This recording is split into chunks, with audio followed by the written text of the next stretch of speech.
Welcome to the Unaffiliated Creatives Podcast, a show where independent artists can learn from other independent artists. My name is kaeveryday, and each week I will be speaking with some of the most creative minds in the indie music space, trying to figure out what they have learned while navigating through the music industry without the support of major record labels.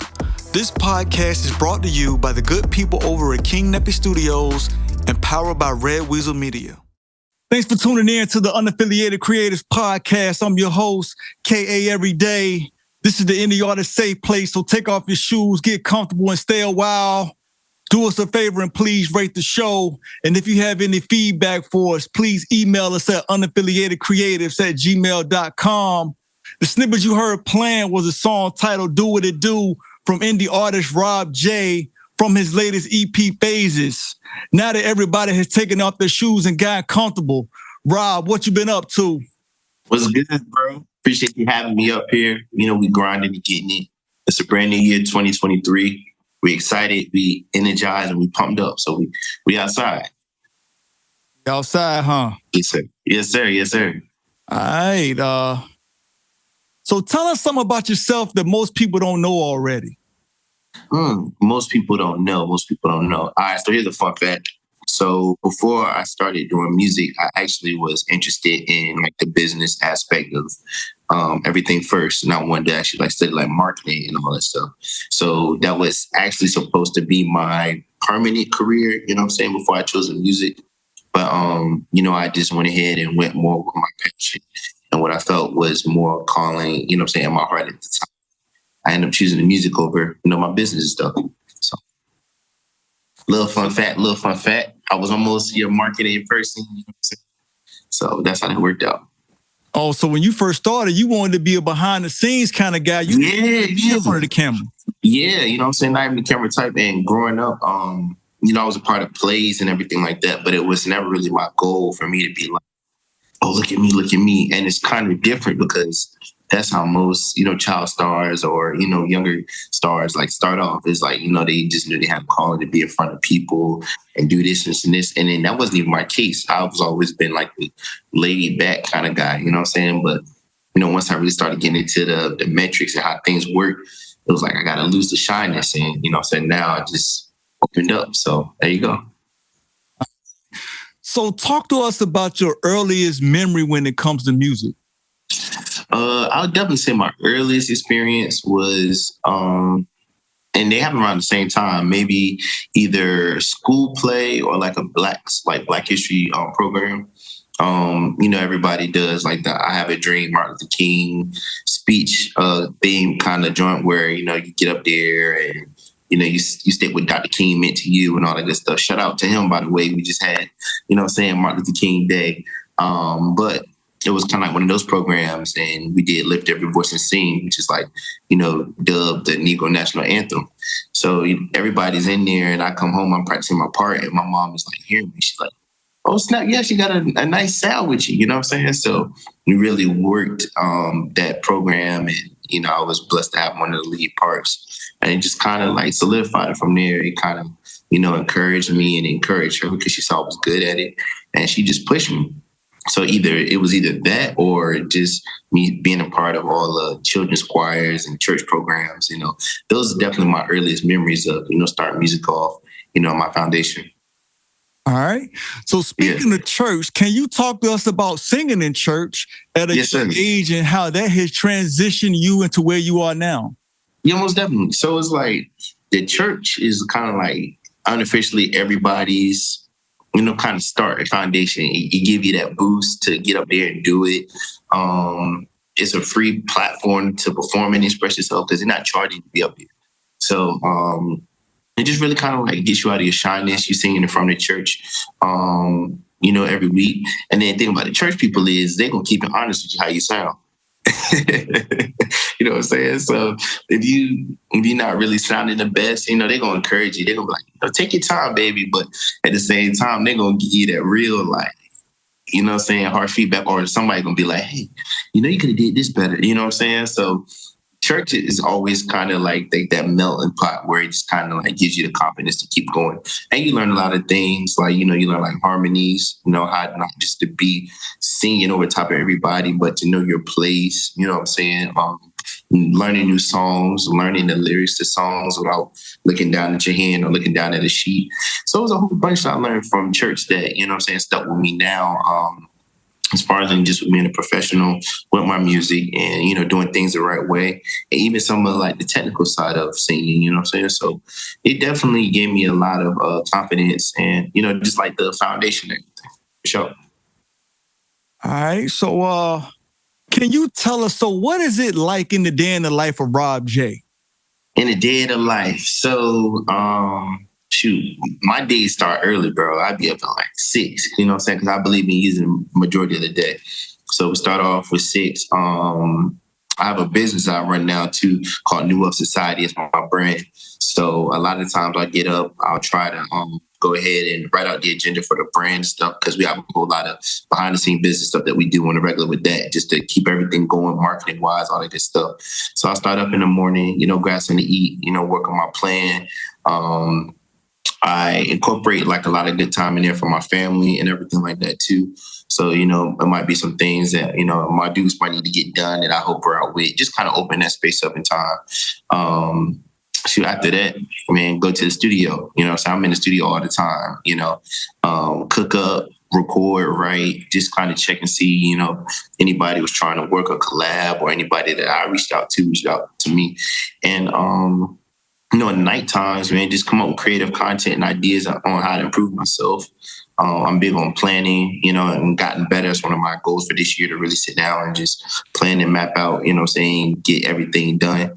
And that's pretty much it. It used to be a lot more, but the pandemic made me like a homebody. So I'm good with chilling sitting in the crib versus before the pandemic. I felt like I had to be outside every 5 seconds. It was like outside. But that's pretty much what I do on a daily basis. Really big on planning and mapping everything out so that when it's time to execute, I can be there. I know this is what it's going to be because I prepare for it. Just put the work in. All right. So I think I know the answer to this, but I just want to ask you anyway to see what your answer is. So do you consider yourself a singer or a rapper? I would definitely say a singer, but I have adapted and adjusted to how the new sound is. And not saying that the old R&B has gone away, because I'm a lover of R&B. It is me, but you gotta like know what your like audience is and what people are listening to. So I spend a lot of time listening to, like rap melodies, popular cadences that I can kind of incorporate in my joints, so that way it can sound like it's something new. And I'm not just a guy that's stuck in the past that, they did mess with, but it's like you got to be able to have your ears to what's new too and make it your own. So I guess, making that long story short, I classify myself as a singer, but, I have some kind of rap influences in there too, where you could be like, okay, it got some flow. So. Okay. Well, the reason why I asked, because the songs that I've heard of yours, I could tell that, like you said, you kind of had a flow with it. So I was like, well, he's singing, but he got a flow. So I'm like, is he a rapper? Is he a singer? Is he doing both? I definitely say that because I kind of found myself in the same situation. So I'm a singer first, but again, like you said, you want to kind of stay current. So I kind of started playing around with some of the auto-tune stuff, because at first I was against it, because I was like, man, if you rely on auto-tune, people going to think you don't know how to sing. But I was like, man, the more and more that seems like that's the new wave. It's the feel like a dinosaur. Exactly. And two is like, and I thought the same way too for a long time, bro, just because you value your craft so much. But then I got to a place where I was like, man, I don't care. You know what I'm saying? Like, I'm a creative. You know what I'm saying? People say I can't sing. People say I can't sing. It don't matter, because what I'm trying to get done is going to give me the platforms. And, my music has just done everything I wanted it to do, you know what I'm saying? And some, because I really just wanted for people to be able to hear that I had some talent, and I just wanted to get played on the radio. And all of that has been surpassed like by 10, you know what I'm saying? So I still have a ways to go on what I want to do, but going back to the fact of, you know what I'm saying, thinking you can't sing or not, it's just about just doing you, bro. You know what I'm saying? Like, no matter how dope you are or how whack you claim to be. You know what I'm saying? People are gonna say something about you regardless. Like you think about the top person, like we'll just use MJ as an example. He's definitely Don, you know what I'm saying, the guy, you know what I'm saying? Like the king of pop. It don't get no higher than that.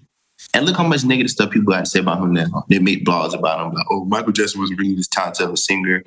We're like, man, Mike ain't thinking about that. This Billie Jean, Mike, never won greatest hits, you know what I'm saying? So it comes to a point to where like all the greats, it's like a cheat code in their mind. Is yeah, people you can listen and take it in, but at the end of the day, you just gotta do your thing. And you know what I'm saying, your talent gonna shine regardless. So I don't want you to feel like I'm putting you on the spot, but now that you classified yourself as a singer, I want you to name me who do you feel are your top 5 singers, dead or alive, and you can put them in any order. In any order. Sheesh. Well, that's hard because I like so many. But I'll do a couple of old and a couple of new. So I definitely want to say Marvin Gaye, Luther Vandross. I'm big on Johnny Gill. That's my guy. Now. That's what I'm saying, right? It's a lot, bro. I forgot you said current. So I do those 3 guys. It's way more that I want to list, but I definitely had them to 3. Current, I'll throw MJ in the list for like the 80s going on into this period for the OG. So MJ. Currently, I mess with Breezy, and currently I mess with Lucky Day. So that's a couple of one guys I listen to. It's a lot more up there that I can really break down, but just off the top, I just get them. Well, I know you gave me at least 5. I think you got slick, and I think that might have been actually 6, man. But I ain't gonna hold it against you, so I think you was cheating off my test because we got some of the same answers. So, see, and look, bro, the talent gonna shine, bro. Like, yeah. If I had to try to say who my top 5, I would say MJ, of course. I mean, he the king of pop. Marvin Gaye. Yeah, I gotta put Brian McKnight in there, man, because forgot about Brian McKnight. Brian McKnight. I say Usher because when I first really started trying to do this as a career, Usher was like the guy that was really doing it. So I always looked up to Usher. So I would say Usher. And Usher cool too. Sure. Yeah. All right. Yeah, I should definitely up there too because like say combination between, you know, they were doing a comparison between Breezy and Usher. And I feel like between the two is like they both pros and make them stand out and, you know, distinguishable differences. And Breezy is more like the current sound of it, but Usher has that, but he still has his classic sound too. And I believe like his voice carries a little bit stronger when, you know, he's performing theatrical wise and like actually being a vocalist. But Breezy has, I'll say, more of like the energy, a little bit more of the creativeness just because of what he would try to do, you know what I'm saying, versus to where, I'm not gonna say Usher's in a box, but it's more like your standard R&B, like you know what you're gonna get. You know what I'm saying? You know, there's no telling what you're gonna see in a Chris Brown music video. You know what I'm saying? You can see aliens or something, you know what I'm saying? So it's like creatively, like I give them both their flowers, but you can tell that the differences between the two. But you can see definitely how Usher was more so the impression on Breezy than vice versa, not just because he was older, but just because of how, you know, he let his career go. And Usher still got hits too. You know what I'm saying? To this day, you know what I'm saying? So I mess with them both. Definitely Usher is up there on the list too. Yeah, I think it would be crazy if they ever decided to do a versus. I don't know who will win because the song they catalogs are deep. It's crazy. But, you know, I would say this, and Chris, my boy, you know what I'm saying? For sure. But I would say Usher might have the advantage just because of the substance in which his songs are. Like, I feel like when it comes time to really playing, the people just gonna gravitate to him because they bangers. But Chris got the quantity, you know what I'm saying? So Usher gonna run out. But Chris be like, okay, I got this, I got this, I got this, I got this, I got this. And I think that's how like the matchup would be. But you definitely can't. So when it comes to R&B, what era do you feel was the best? So I'm gonna like shorten it down a little bit for you. So we gonna go with the 80s, 90s, early 2000s, or now? For R&B, I would definitely say the 90s. The 90s was the pedestal. I say late 80s going to the 90s with, you know, Boyz II Men, New Edition, you know, like Bobby Brown, all of those guys really set up the pedestal. So like in a period like right now where R&B is not as huge, you know what I'm saying? They give us something to go back to. And it's crazy as it sounds, and it's powerful because how strong their music is. Their R&B is still what we play today in the clubs. You know what I'm saying? Shy or Bobby Brown, Tenderoni, or New Edition. If it isn't love, you know what I'm saying? So for those songs to still be played today, that says something about them records. You know what I'm saying? That's lasting us even now. You know what I'm saying? So I definitely got to give it up to the '90s. I think they definitely solidify like R&B. You know what I'm saying, to me personally. Yeah, so again, I think you was cheating off my paper, man. I think I would have to go with the '90s too. Jodeci and Boys to Men. That's what did it for me. Yeah, that first Jodeci album, Come and Talk to Me, Forever My Lady, Stay. Whoo, Lord. Classics. And like I said, bro, like these, bro, you in the club, bro, you go to the club this weekend, you're gonna hear one of those songs. Yeah. You know what I'm saying? And like they're really holding it down for the R&B even right now. Then all the samples and stuff come from it. So yeah. So in September of 2019, you had the opportunity to record a song with the Baby titled What I Like. Yes, sir. Yes, sir. Can you walk us through that process and share how the song came about? For sure. So first off, and I always do this, shout out to his team, Billionaire Baby Entertainment, his management, King Carter, Arnold Taylor, all of them. Shout out to them guys because they definitely work with us. So my manager, still my current manager, had came to me and we was really building up some buzz, and we just wanted a record with a major artist that would, help really catapult, where I was. He was just kind of reaching out to me. He was like, "Hey man, you ever really listened to the Baby before?" And I was like, you know what I'm saying? I wasn't a huge fan of his, but he definitely had some bangers. I'm like, yeah, you know what I'm saying? If you can, make it happen, let's work. So he was like, all right, bet.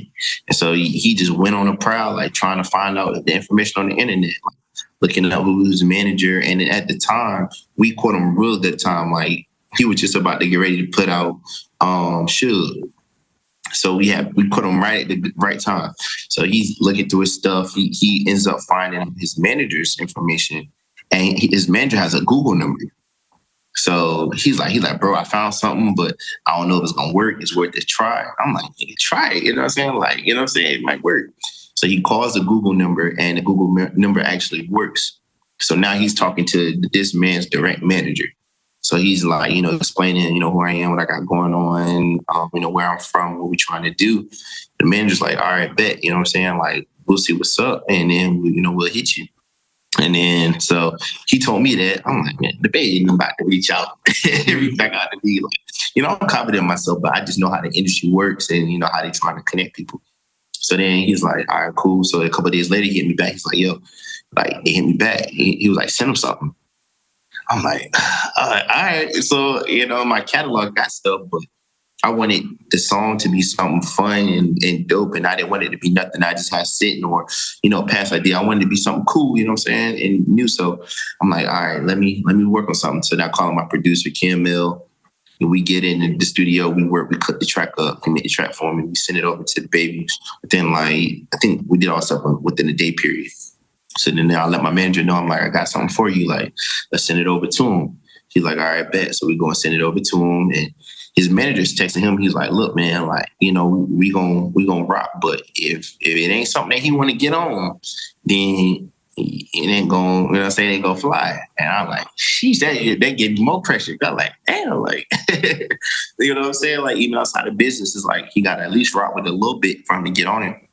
So then we send the track over to them. They chop up the business end of stuff, how it will work, percentages and all this, blah, blah, blah. And then we look up a couple of days later, he got the track back to us and, was able to really chop it up with his management. And, they was just real encouraging, giving us some good advice on, how to come up, staying focused with everything, putting your best foot forward. And she even was saying like, yo, with the featuring stuff, and he told us out there, and it leads to the story after that too, just, make the song really work for your advantage. Don't focus more so like on it just being a hit or changing your life, but what can the song do to open doors when you network or make the right connections the right way. And he was like, don't half step, you know what I'm saying? Just do your thing. So long story short, we end up doing that. We get the song back from him. He recorded the song for us in like 2 days, you know what I'm saying? So I'm like, oh, so now we got a banger and whatnot. And that's pretty much the story on how it came about, you know what I'm saying? A lot of hustling and hard work. We had done some business out in Charlotte before. So we actually was cool with his manager's manager, which also helped too, in the whole process, putting everything together. Because, people would get cross-reference. They'd be like, you ever heard this guy before? And he was able to vouch for us, and it was good peoples, which, opened the door for us to be able to, work with them and, get the song done. All right, so this wasn't even a question that I was prepared to ask you, but there's independent artists that tune into this podcast. So, they learning from other independent artists. So let me just ask you this question. Yeah. Do you think you would have been able to lock that deal in if you wouldn't have had a manager? Let's say if you was just an artist and it was just you and you had no representation. Do you think you would have been able to still make that happen by yourself? Or do you think you needed a manager to kind of like lock that in? I'll say it was preparation, because even before I found my management, there was a lot of things I had to learn first as an artist before I even needed a manager to get to that point. So I think it's like 50-50, because like a manager is not just gonna come in and change your life and be like, I got a manager now, I'm chilling. But it's like, nah, it's like they gotta see something that they want to manage or have value, you know what I'm saying? Because they giving their time and energy to helping you out, you know what I'm saying? So it's like you gotta meet them halfway. So I definitely feel like a lot of my process, help situations because I was ready. You know what I'm saying? Like I knew how to balance the equation out for the song to come together. I had the means in place to get the producer to work with the song, you know what I'm saying? And to give him something in return. So I definitely believe that, before artists say, look, or they just need a manager, see how much you really can get done first by yourself, you know what I'm saying? Before you get to that point. And then the management come in and they just help it out. So I believe it's a 50-50 process. Some guys are talented enough and business know-how enough to where they can do it on their own. Like me personally, I believe in teamwork. So I was open to working with him to make it happen. And having management does help, you know what I'm saying? But there's a lot that artists can get done on their own that, they kind of feel like they may need a manager for. And then in reality, they can do a lot of it themselves. So now that we've talked about you recording a song with the baby, are there any other artists that you would love to work with? Oh, yeah. Heck yeah. She definitely Breezy. I definitely want to get some work in with him. It's one of my top goals this year. I really want to get some stuff with him, even if it's my brand stuff or, music, I definitely want to work with him. Lucky Day, you know what I'm saying? He's dope to me. It's a couple of local guys that I definitely want to tap in with. It's a dude out of Charlotte named Jay Hines. Some singers out my way that I want to get in and work with. So a lot of times I really haven't had time to really sit down and work with and collab with other people just because I was so focused on what I had going on and making sure the business is straight on my end. So when big deals come in place, they don't catch me off guard. You know what I'm saying? That take up a lot of time. But I believe this year I'm going to be able to work with a lot of creatives and, make something shake and, just work. Shoot, we might be able to get something in too. You know what I'm saying? You never know. So I just want to open up. I was about to ask you. So if there's an artist that do want to collab with you going, in the future, do they need to try to get in contact with your manager to make that happen? Like, how does that work? Well, it just depends on the level of friendship or coolness I have with that person. If I don't really know you like that at all, I'm talking like, you just hit me about a random, like, let's work. And of course, I'm going to send you to management because, like, once again, you got to practice those steps in being what you want to be. So if a random dude hits you on Instagram out of nowhere that you don't know, you're like, oh, bro, and you got management, let me work with you. You're like, let me see if you real. Holler at my peoples and then get back to me. But if we got, some chemistry or connection, you my homie or whatever, then the DMs is open. You know what I'm saying? And, we'll negotiate and see, how to work from there and, how to make something happen and, get it done. Yeah. So I see you recently caught the acting bug. And with that Yes, being sir. said, can you talk to us about any acting opportunities that you may have been involved in? Yes, sir. Yes, sir. So once again, I started off doing like plays and stuff like that when I was younger. And it was dope, but it just didn't really stick to me like the music and stuff like that did. So it's always been in me, but it wasn't really like my main focus for real. So recently I had the opportunity to be on a primetime show called Swagger, which is produced by Kevin Durant, starring O'Shea Jackson Jr., Isaiah Hill, which is Lauryn Hill's nephew, and a couple other guys too. It's a show called When They See Us on Netflix.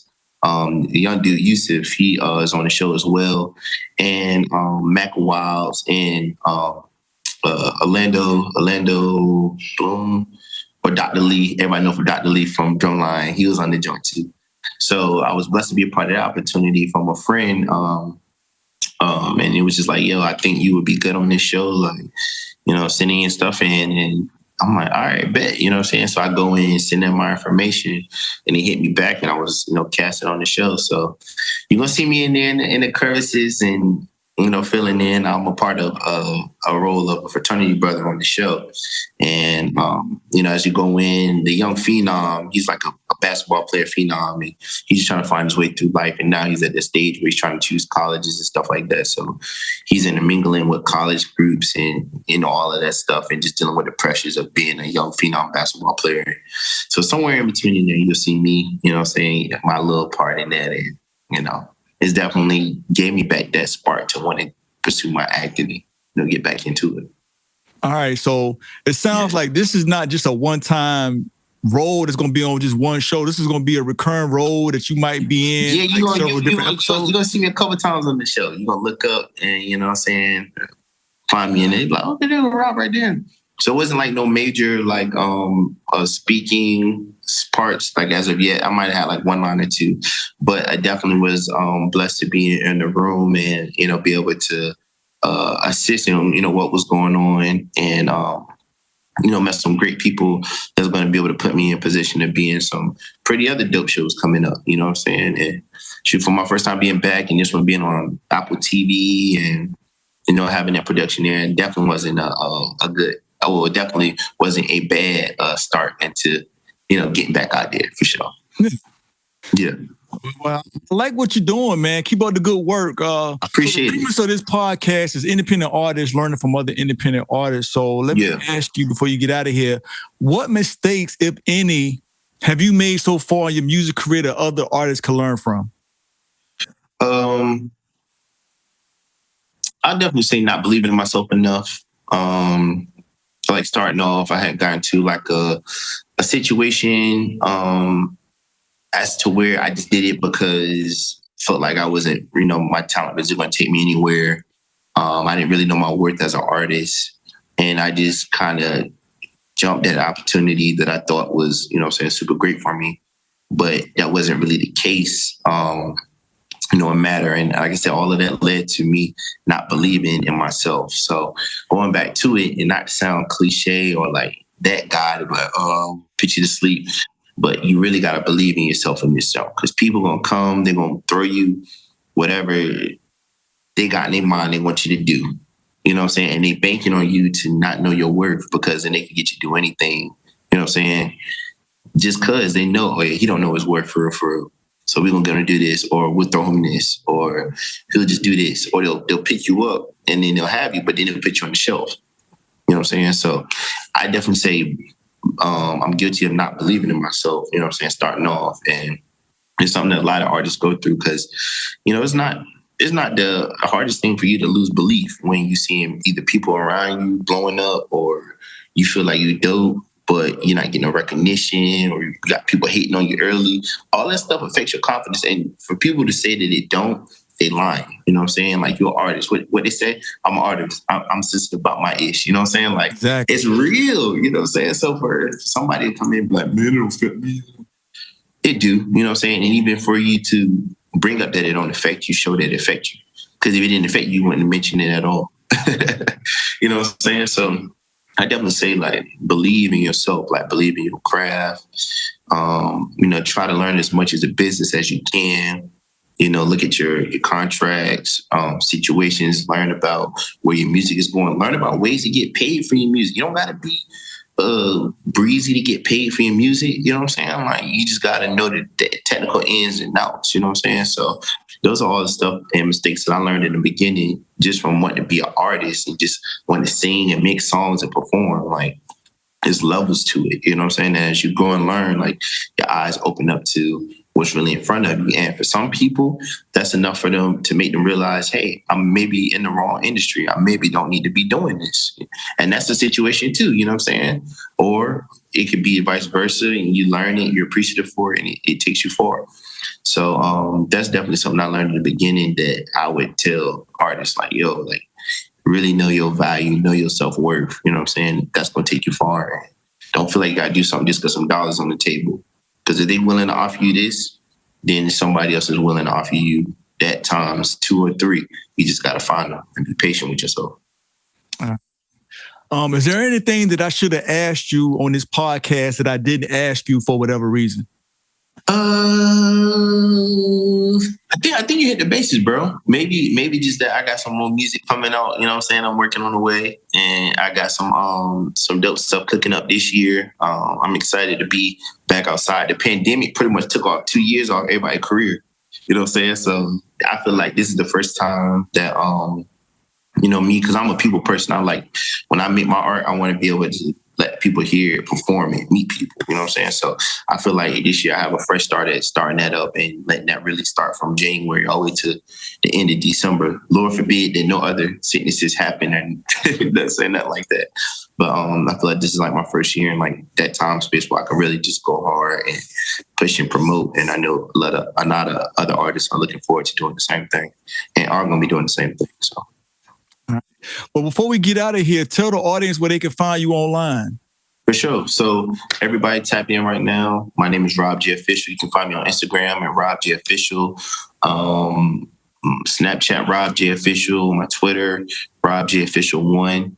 Anything you can think of Rob J's on, that's me. I have a clothing brand and entertainment brand called New Wealth Society. On Instagram is New Wealth Society 1. And we outside, man. We're gonna get it. All right, man. Well, I appreciate you taking the time to come on the podcast, man. And I'm definitely going to tap in and see what you got going on in the future, man. For sure. And likewise, bro, like I said, man, big ups to what you're doing too, bro. Like, you know what I'm saying? This is giving artists a platform. And I think other artists should really take the time and tap in with you too. Because everybody always got to be like, y'all want to be on Hot 97 or want to be on, what's another blog? Off the Porch. But your foundation is the greatest to start off for real. You know what I'm saying? Because it gives you the key and the confidence to be like, dang, okay, I'm starting it off. And you're going to give artists a chance before they do. They just going to want to be like, oh, how much how much you paying me? And you like, man, just be dope enough and then I cover you. So you really the greatest source, you know what I'm saying? So shout out to you too, man. I appreciate you, you know what I'm saying, reaching out and, working. That's real. All right, man. Well, you'll be hearing from me sometime soon. Yes, sir. Cool. We gotta get that collab popping, bro. Let's do it. For sure. All right, now. All right, man. Peace.